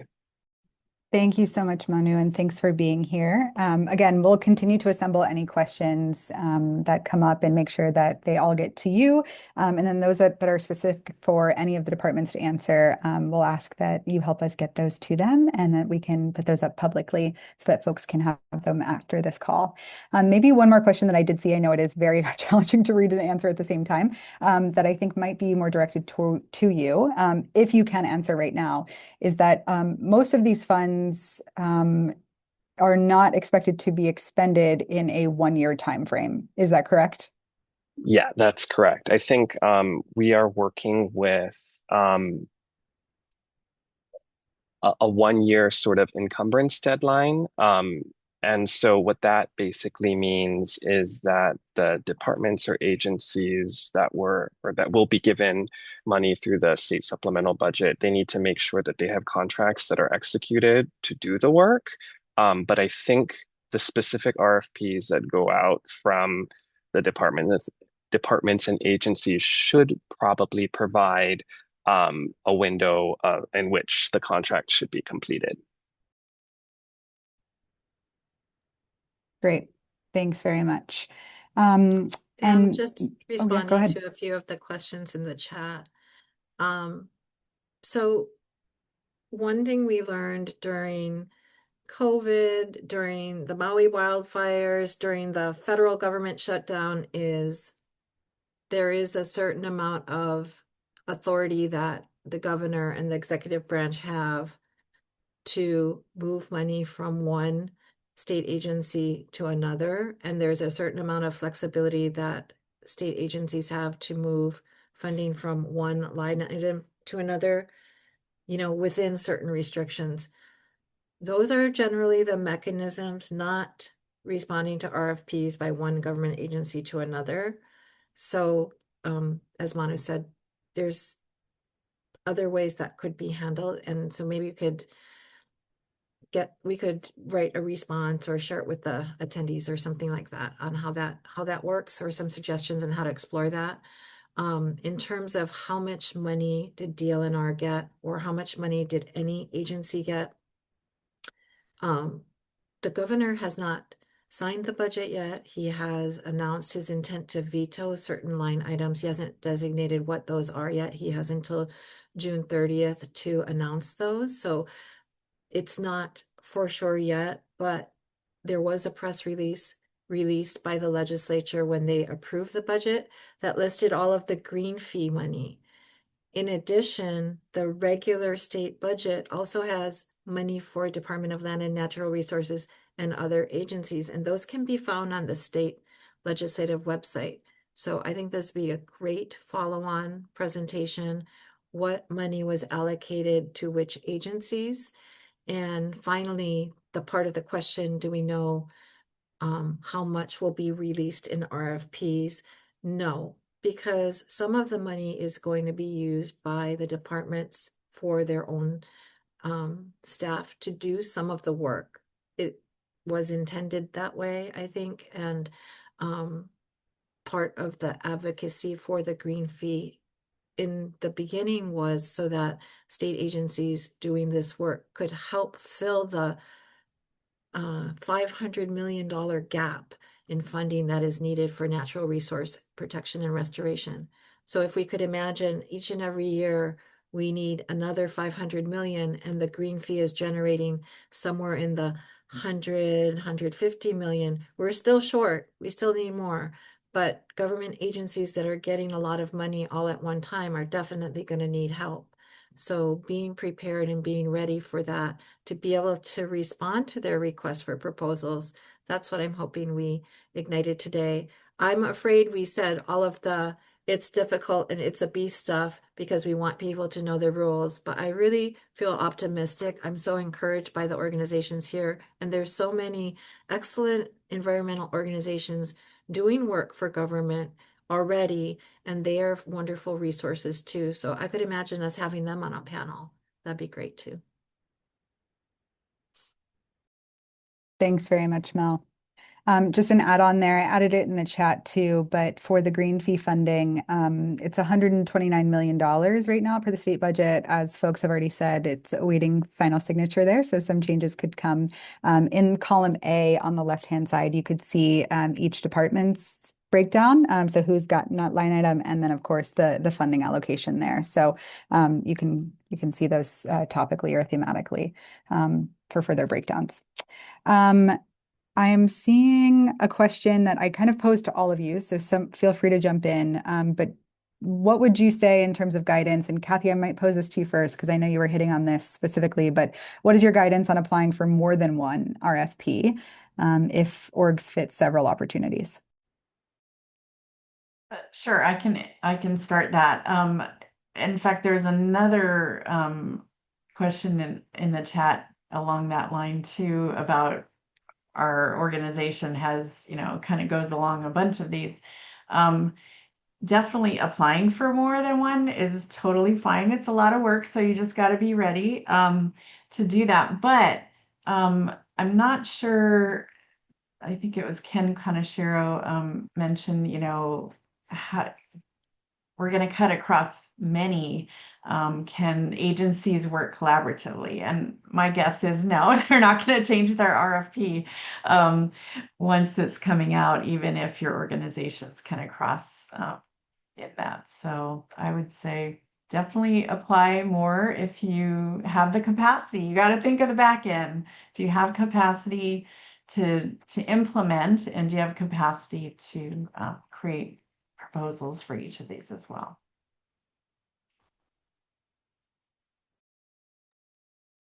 I could just say something very broad and general. Some of these line items, which again have to still go through the governor for his signature, but they do seem a little bit similar.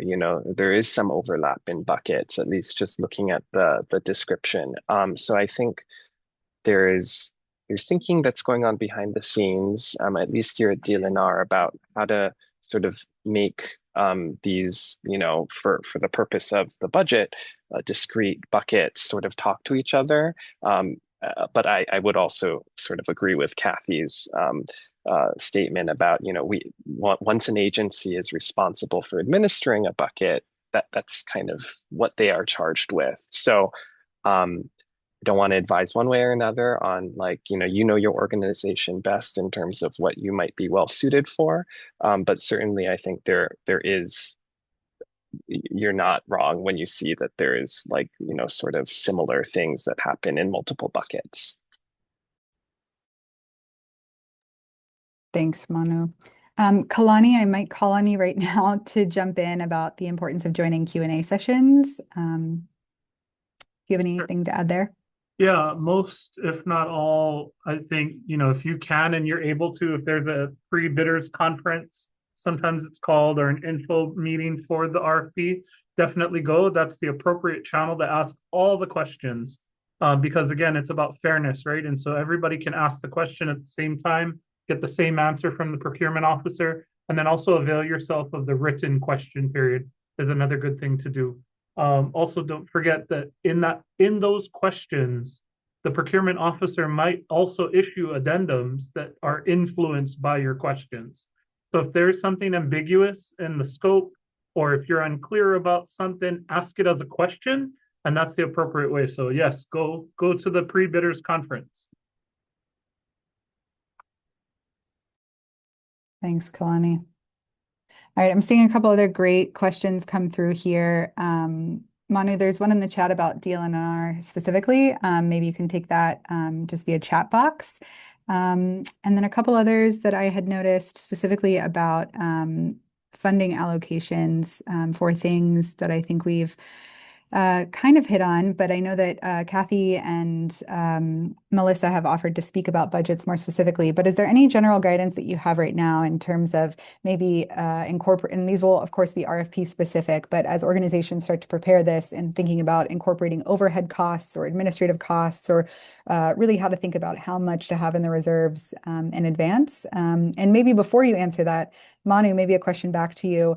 Do you know, as of right now, if any of these RFPs will not be reimbursable, or sorry, reimbursement based, as in terms of how they're being designed, at least at DLNR right now? I think the short answer is no, unless DLNR, Manu can answer, but I have heard that our colleagues over at the Hawaii Alliance for Nonprofit Organizations are interested in pursuing some advocacy efforts to ensure that there are upfront payments, not just for any green fee contracts, but for other types of government contracts or grants, because one thing we learned from the most recent federal government shutdown is that there was this legislative pool of money that was allocated through Aloha United Way. And had it been clearer earlier about upfront funding, I think more organizations would have been able to utilize it quicker, and so there's just a widespread recognition, I think, out in the community that it is very tough to do the work first. But I don't know that we have the procurement laws in place to allow for that just yet. I'm just going to say Mel answered the question better than I could have. So thank you. We have heard that there are agencies that have established contracts where they are able to do a partial payment upfront subject to reconciliation. And we've seen in the news fairly recently some of these contracts called into question as the reconciliations require paying back. So I think whatever rules are in place, we also are in a context, and our current context for our public perception and public trust in government is probably not at an all-time high. If anything, we want to ensure that we continue to model like responsible use of government money in every which way possible. So I don't know if advocating for upfront payments, especially like all of it, is like even feasible right now, but that's like good conversations for planning for the next legislative session. Thanks all. Maybe I'll turn it over one last time to our presenters to see if they have any last advice before we do a quick wrap up and final guidance. Anything, Melissa, Kathy, Kalani, Carmela's not here, but Carissa, Manu? I just want to say that my company has had government contracts in the past. Currently, I'm a subcontractor on several government contracts, and subcontracting can be an excellent way to build up experience, put some of these procurement policies and procedures internally in your own company in place, and lean on and rely on a mentor who might have the master contract. So whatever limitations we have in speaking to government agencies once a procurement is issued, because we have to follow the rules of transparency. We can't just pick up the phone and call a friend, but we certainly can speak to other nonprofit organizations. And then just realizing that depending on what the work is, we may be bidding against for-profit organizations as well. So I think this is going to be a learning opportunity in a new era, but it's all good opportunities, and just feeling very grateful and thankful that this money is coming for natural resource protection and restoration, because we wouldn't even have to navigate it if we were still seeking approval to get this funding for government agencies. And I'm just going to add one thing.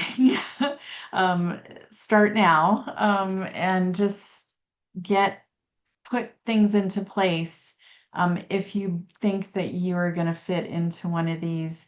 And it's good practice anyway for all of our organizations to be ready whenever there's, something that comes up that that's possible for funding, to be ready. So that's my one big kind of let's get ready. Let's be RFP ready. Thanks, Kathy. Kalani, over to you. Maybe just one final thought is that you don't have to apply alone, right? A lot of these RFPs are going to be big buckets of like big sort of umbrella kind of work. And so say I'm just going to use watersheds, for example. If many of you are doing watershed work, think about applying or working as a hui and then going in together instead of against one another, right? And that might simplify things. You might get some support and having a group do it together. And then it shows cohesion to the agency, which makes decision making easier for them. So you don't have to go it alone if you don't want to. I'll just add a quick little thing or piggyback on what Kalani was saying, and it's just sort of reassurance. And I know this isn't, it's kind of vague, but just know that there is thought that's going on behind the scenes here about making sure that the funding goes to do the work in the best way possible. And that often involves, diverse grantees, big and small. So just want to say that. And then additionally, I will do my best to ensure that at least the LNR's opportunities are, flagged right away for HGG and for CAN, so that the organizations can get that sort of flag as quickly as possible. So that's I hope that this is as easy as it can be for you folks too. Mahalo all. Carissa, if anything from you, feel free to jump in. Just that in order for folks to really stay in the know and be part of this collective group that's trying to amplify RFPs, to bookmark the HGG tracker, join our newsletter, and we'll be working behind the scenes with agency partners to make sure that these RFPs get seen by you, so that if you're a good fit, you can make a plan to apply with partners or alone. Thanks everyone for your Amazing. Thank you all so much. All right, we've got one last thing for you before we go. Julie, if you'll hit the next all the way to the end. We will be hosting in person in county specific workshops once some of these RFPs drop. So it sounds like DLNRs might be the first ones to come out. And so some of these resources that you've seen today will be expanded. We'll be diving into a little bit more about the budget specifics, as well as how we can build coalitions of support that might be going for similar buckets of funding. So stay tuned for those. They'll be coming out in the next couple of weeks. And if you are interested in those, or folks that might be interested that weren't able to join today's call, if you're watching this recording, we'll make sure that the link is there. But please sign up. That way we can get the invitations to you directly. If you know anybody that might be willing to host us in person, please let us know. And I will also launch an exit poll on the way out. So if you could please just let us know what you thought and what questions you still have, that would be fantastic. So please take in that QR code and let us know what you thought about today's webinar, what questions still exist. But really a huge mahalo and thanks to Grant Partners Hawai'i, Hawaii Public Policy Advocates, the CAN, DLNR, and the Green Fee Advisory Council, as well as Resources Legacy Fund, which has been an incredible partner to us throughout all of this, as well as many of you that are continuing to do this work. Hawaii Green Growth really thanks you for all of your continued partnership, and really best of luck to anyone that's applying for this funding. Really hope it gets into community hands. So thanks so much for joining us today. Mahalo nui and a hui hou. Aloha.